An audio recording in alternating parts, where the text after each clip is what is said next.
Hello, ho-ho!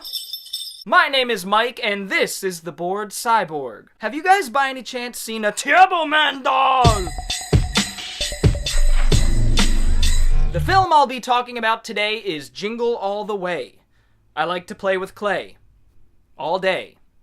It's okay. I have quite a history with this film, and I believe I've seen this movie more than any other movie in existence. And that is not an exaggeration. For some reason, as a kid, I incessantly watched this film on VHS, which was housed in a Disney-esque clamshell case, whether it was December or July, for a solid year straight. This film was released in 1996, when I was the tender age of 8 years old, and that surely has something to do with it, but I think my 8-year-old self yearned for the magic of Christmas time year-round. I watched it so many times that I memorized the dialogue like a song. Not only the dialogue, but the sound design, music cues, and even continuity errors before I even knew what they were called. It transports me right back to when I used to watch this every night, on repeat, until I slipped away into safe and comfortable slumber. This is cliche as hell, but it truly makes me feel like a snotty-nosed kid again. 2 reasons why I keep a box of Kleenex on standby. Jingle All the Way is directed by Brian Levant, who was responsible for a few films that I loved growing up during the good old 90s. Films like Problem Child 2, Beethoven, and even the Flintstones live-action movie. Yes, kids, the 90s spawned a Flintstones live-action movie. And if you don't know who the Flintstones are, well, never mind. Watching Jingle All the Way this year, I was amazed at how brisk a pace it moves at. It's a 90-minute film that absolutely flies by due to perfect pacing. Essentially, it's a zany, cartoony comedy of errors that follows Howard Langston, played by Arnie, on a quest to find the hottest Christmas toy ever. The elusive Turbo Man doll. It's an action figure, Arnie. Not a doll.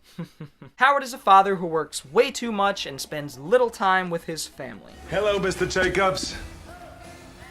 Oh, yes, we've been busy, but I like that.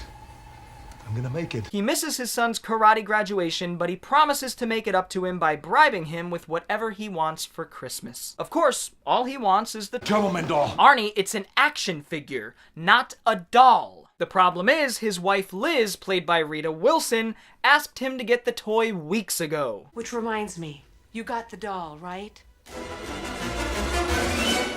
And for a very specific reason. Howard realizes he's screwed and spends all of Christmas Eve trying to track down the sold-out Turbo Man doll. It's not a doll, damn it!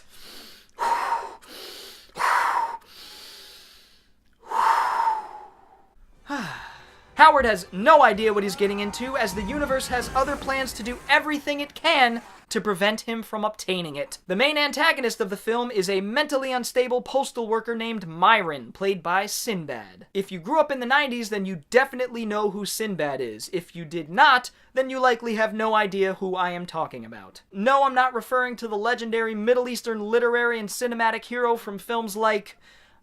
oh, never mind. Sinbad is perfect in this role as a damaged parent on the hunt for the same action figure. Doll.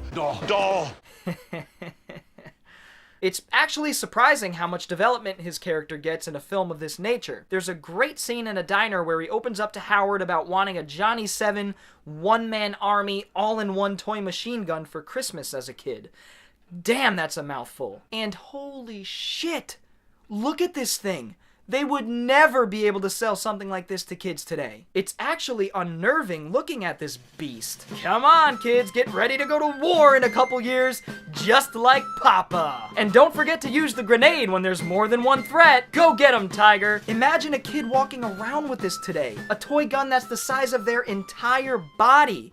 I feel like they'd be marked out by police real quick. Anyway, it's a really good scene that makes you feel for the villain, which is a sign of a good villain. His cause is just, and Myron makes for a unique one at that. It also illuminates why he's totally off his rocker at some points. Howard's son Jamie is played by the world's most beloved child actor, Jake Lloyd, who's also known as the kid who ruined Star Wars. I hate to break it to you folks, but he didn't ruin Star Wars. A guy named George Lucas did. Ever hear of him? Don't get me wrong, Lloyd was awful as a young Anakin, but he was a kid for Christ's sake. Give him a break. You assholes ruined his life. To be honest, he's not as bad here, and luckily his screen time is minimal. Yes, he has a few cringy lines, but nothing even remotely close to, "Are you an angel?" or "Malafa." Ugh.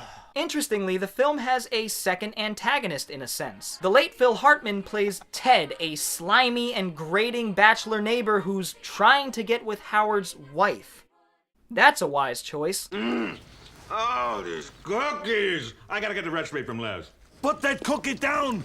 Now! Out of all the crazy shit that goes on in this film, this is the most unbelievable part to me. Who in their right mind would try to bag Arnold Schwarzenegger's wife? A man who could snap you in half with his stare. In the final film released while he was still with us, Phil Hartman absolutely nails the character, and I can't see anyone pulling it off as well as he does.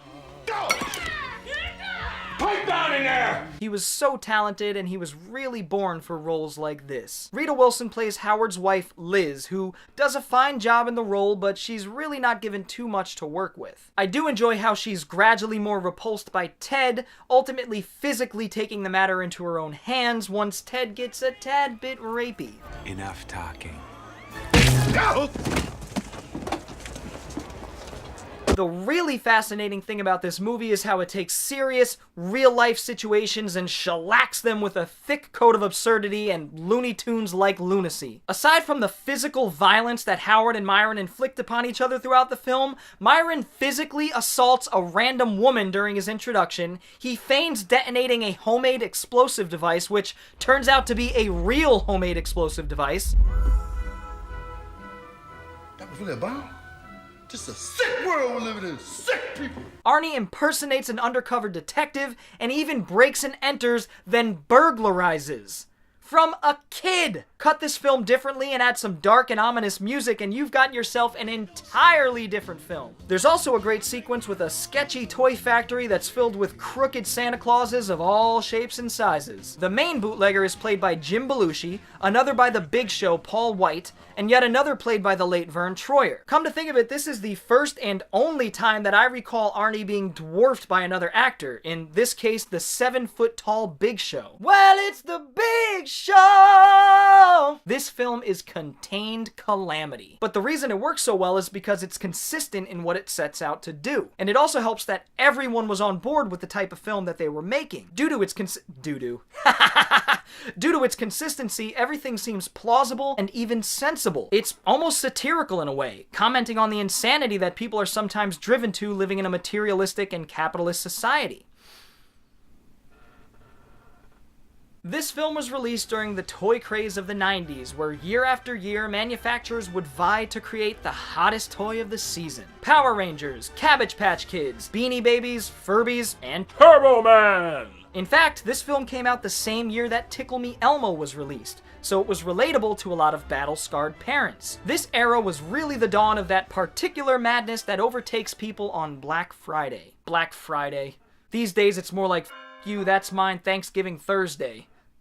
Bitch. It even has a scene where a retail worker gets trampled. In the 90s, this was comical, but in an age where people literally die every year by way of trampling just to save $7.98 on an off-brand coffee maker, it's even more comical! Natural selection, baby! My favorite scene in the movie has to be the one where Myron and Howard catch wind of a shop in the Mall of America getting a small shipment of Turbomanses. A mob of anxious customers swarm a retail manager who's on the verge of a nervous breakdown, who's trying to pass out colored balls to the customers. These colored balls will enter them in a lottery, and some of them will get a Turboman. Shit hits the fan and the workers lose their cool, launching the balls into the air, and madness ensues. Myron comes away with one, and a quick-thinking Howard announces, He got two! He got two! Get the mailman! the chemistry between Arnie and Sinbad is palpable, and their constant back and forth between being cool with one another and wanting to physically harm one another is done very well. Just some good old-fashioned, not-so-friendly competition. The film rounds out nicely with a solid message about what really makes Christmas so important. Getting gifts. After an epic battle during a holiday parade between Howard, who literally becomes Turbo Man, and Myron, who becomes his arch-nemesis Dementor, Jamie, in a gesture of pity and goodwill, gives his Turbo Man to Myron, who's probably going to jail for a very, very long time. It made me think. What if Myron doesn't even have a kid? Hell, his son is only ever referenced. What if he's just way off the deep end, trying to make up for the oh-so-awful childhood he had when he couldn't get the toy he wanted? Maybe he's just completely insane and delusional. Like I said, some dark shit, bruh. All joking aside, I adore this movie. Its absurdity and wacky nature are still endearing after all these years, and I'm so glad that the film holds up as well as it does. At least for me. If I ever have kids, I'll be sure to share this Christmas classic with them every single day of their lives. After all, I turned out okay.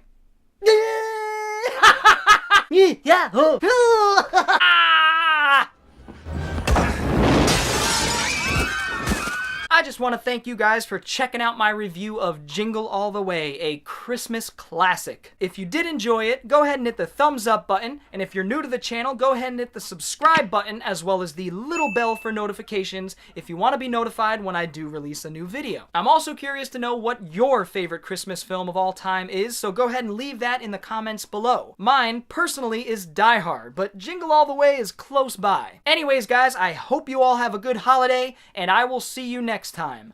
Bored Cyborg, out. Ho, ho, ho, I say. Ho,